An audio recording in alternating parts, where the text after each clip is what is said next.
नमस्कार मित्रांनो, आपलं स्वागत आहे धनराज कॉर्नर यूट्यूब चॅनलवर. मित्रांनो, आज आपण डोमासाईल सर्टिफिकेट म्हणजेच अधिवास प्रमाणपत्र या संदर्भातील सर्व माहिती पाहणार आहोत. मित्रांनो, या कागदपत्राचा उपयोग पाहिला तर मुख्यमंत्र्यांनी नुकतीच सुरू केलेली मुख्यमंत्री माझी बहीण लाडकी योजना या योजनेसाठी या कागदपत्राची आवश्यकता आहे. तसेच शैक्षणिक कामकाजासाठी देखील या कागदपत्राची आवश्यकता आहे. मित्रांनो, हे डोमासाईल सर्टिफिकेट म्हणजेच अधिवास प्रमाणपत्र याची ऑनलाईन प्रक्रिया कशी असेल, तसेच यासाठी कोणकोणती कागदपत्रे लागणार आहेत, तसेच यासाठी कोण अर्ज करू शकतं.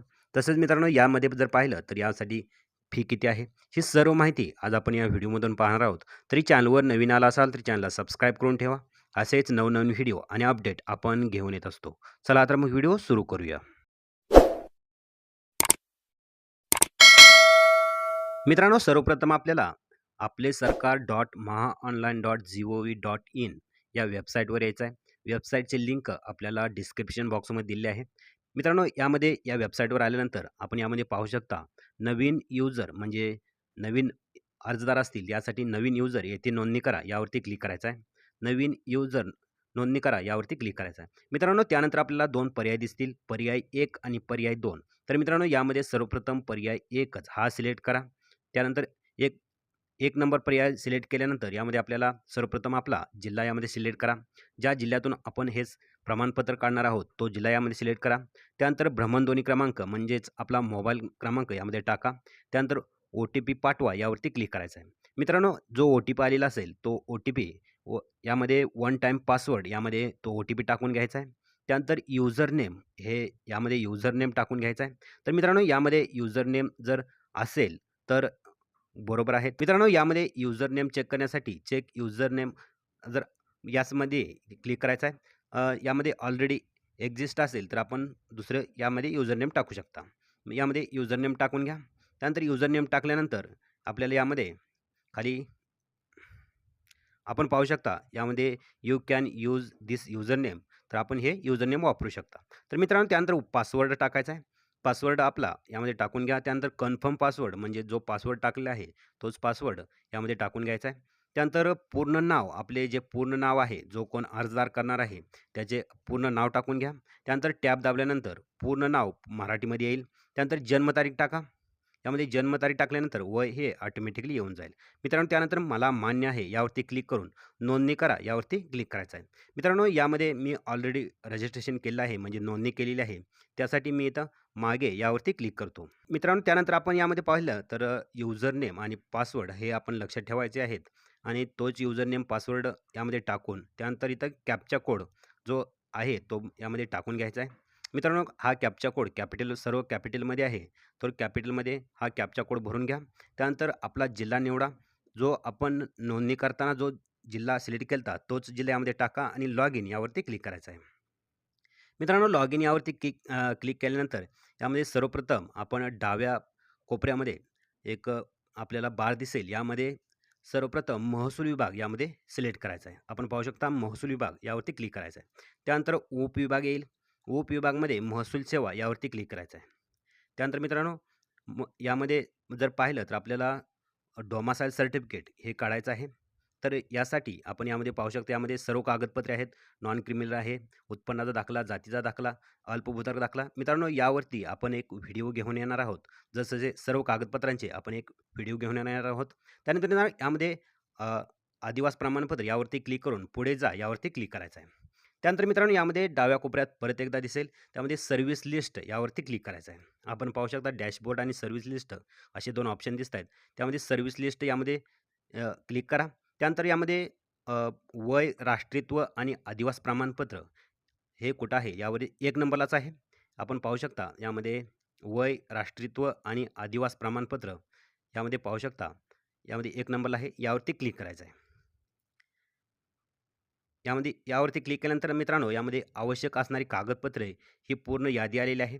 मित्रांनो, यामध्ये ओळखीचा पुरावा यासाठी कोणतीही एक कागदपत्र असेल. यामध्ये पॅन कार्ड आहे, आधार कार्ड, मतदान कार्ड, त्यानंतर पत्त्याचा पुरावा, यामध्ये शिधापत्रिका म्हणजे रेशन कार्ड सुद्धा आपण जोडू शकता.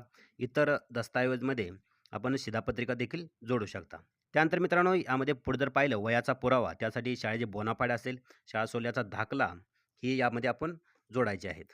त्यानंतर रहिवासी पुरावा, यामध्ये रहिवासी पुरावा जर पाहिला तर मित्रांनो यामध्ये रहिवासी पुरावा यामध्ये जोडायचा आहे. रहिवासी असल्याचा तलाठ्यांचा दाखला यामध्ये जोडायचा आहे. त्यानंतर अनिवार्य कागदपत्रे, इतर आणि घोषणापत्र म्हणजे घोषणापत्र यामध्ये आपण देणारच आहोत. यामध्ये ते घोषणापत्रे सुद्धा आपल्याला यामध्ये जोडायचं आहे. यामध्ये त्यानंतर पुढे जा यावरती क्लिक करायचं आहे. मित्रांनो आपण यामध्ये पाहू शकता पुढे यावरती क्लिक करा. मित्रांनो यामध्ये आपण जर पाहिलं तर आपला एक फॉर्म ओपन होईल. यामध्ये प्रमाणपत्राचे नाव असेल, यामध्ये वय, राष्ट्रीत्व आणि आदिवास प्रमाणपत्र यावरती क्लिक करायचं आहे. त्यानंतर मित्रांनो यामध्ये संबोधन निवडा. श्री, सौ, श्रीमती जे असेल त्यामध्ये सिलेक्ट करा. त्यानंतर आपलं नाव आणि पूर्ण नाव इंग्रजीमध्ये आणि मराठीमध्ये या अगोदर आपण जे रजिस्ट्रेशन करताना जे आलेलं होतं तेच यामध्ये येईल. त्यानंतर वडिलांचे नाव भरून घ्या. त्यानंतर मराठीमध्ये ते ऑटोमॅटिकली येईल. त्यानंतर जन्मतारीख, वय, भ्रमणध्वनी हे सर्व आपण रजिस्ट्रेशन करतावेळी जे टाकलेलं होतं तेच यामध्ये येणार आहे. त्यानंतर मित्रांनो यामध्ये आपलं व्यवसाय निवडून घ्या. त्यानंतर आधार नंबर यामध्ये टाकून घ्यायचा आहे. त्यानंतर आपण या पत्त्यावर कधीपासून राहता यामध्ये हे सिलेक्ट करायचं आहे. आपण पाहू शकता यामध्ये आपण या पत्त्यावरती कधीपासून राहता हे यामध्ये एक साल निवडायचं आहे. कोणत्या वर्षीपासून आपण या पत्त्यावर राहता. त्यानंतर अर्जदाराचा सर्व तपशील यामध्ये भरायचा आहे. यामध्ये घर नंबर असेल, त्यानंतर विभाग असेल, त्यानंतर मार्ग असेल किंवा प्रसिद्ध ठिकाण, त्यानंतर जिल्हा, तालुका आणि गाव आणि पिन कोड नंबर हे यामध्ये भरून घ्यायचं आहे. त्यानंतर लाभार्थीचा तपशील म्हणजे अर्जदार वेगळा आणि लाभार्थी जर वेगळा असेल तर यामध्ये ते भरू शकता. यामध्ये सर्वप्रथम यामध्ये UID नंबर असेल, नाही UID आधार नंबर यामध्ये टाकून घ्यायचा आहे. त्यानंतर सध्या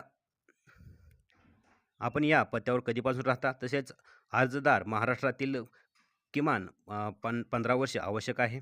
त्यानंतर अर्जदार ह्या लाभार्थी आणि अर्जदार यांच्यातील नातं काय आहे ते यामध्ये सिलेक्ट करा.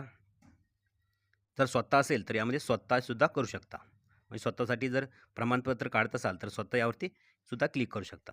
त्यानंतर स्वतः म्हटल्यानंतर सर्व जी माहिती आहे ती ऑटोमॅटिकली येऊन जाईल. त्यानंतर मित्रांनो यामध्ये जन्माचे तपशील यामध्ये खालील जर पाहिलं तर जन्माचे तपशील हे वरीलप्रमाणेच आहेत का? असेल तर हो, अन्यथा नाही करून यामध्ये आपण सर्व माहिती जी असेल ती यामध्ये जोडू शकता.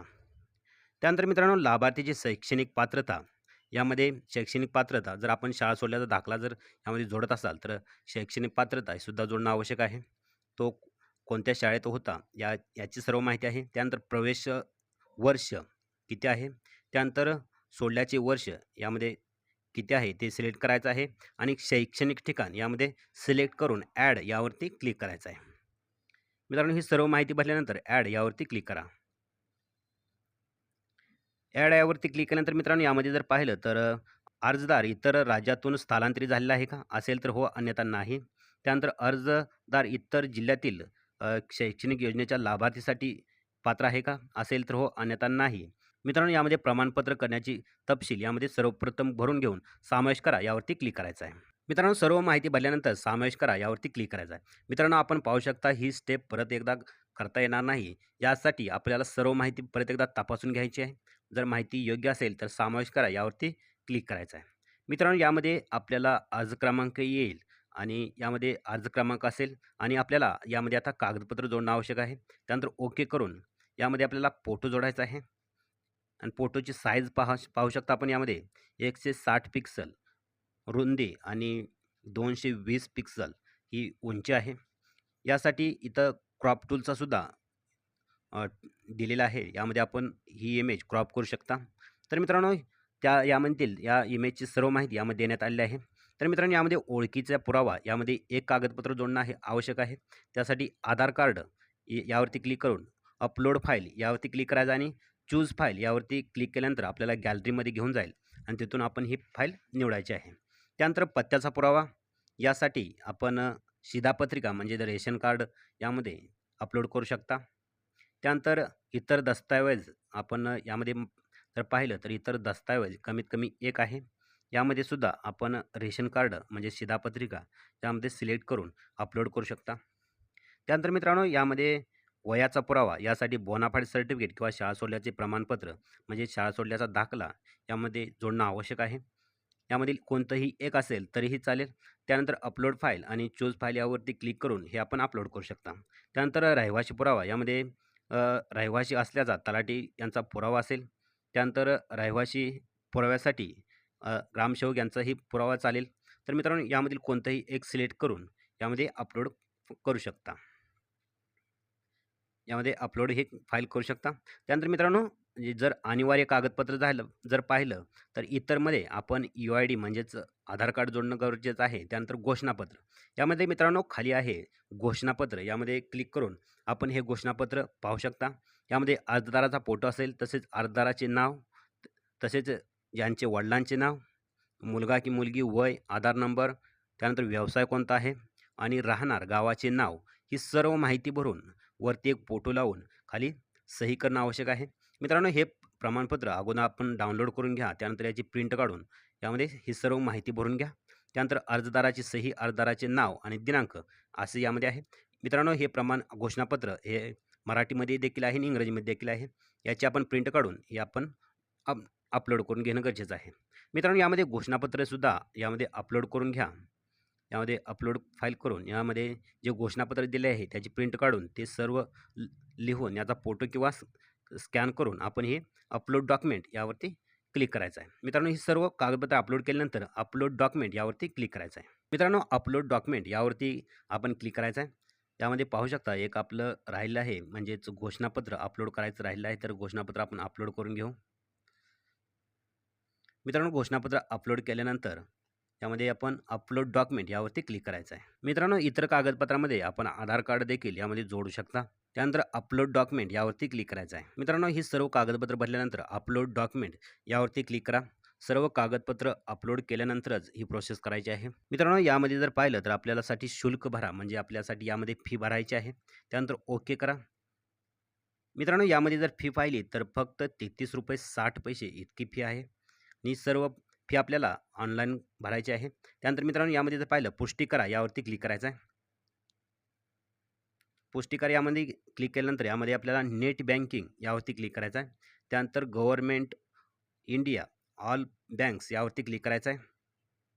त्यानंतर मित्रांनो यामध्ये सर्व डिटेल्स येईल. त्यानंतर प्रोसीड फॉर पेमेंट यावरती क्लिक करायचं आहे.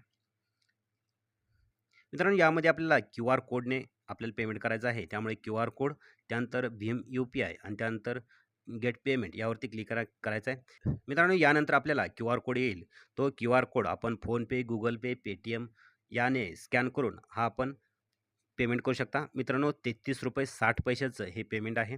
मित्रांनो हे पेमेंट केल्यानंतर आपल्याला अर्ज आपला सबमिट केला जाईल. मित्रांनो हा अर्ज सबमिट केल्यानंतर 2 ते 3 दिवसात आपल्याला परत एकदा आपले सरकार .mahaonline.gov.in या वेबसाईट येऊन हे चेक करायचं आहे.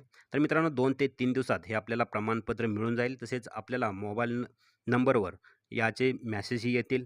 तर मित्रांनो ही माहिती कशी वाटली नक्की कमेंट करून सांगा. भेटूया का अशाच नवीन आणि माहितीपूर्ण व्हिडिओमध्ये. तोपर्यंत जय हिंद, जय महाराष्ट्र.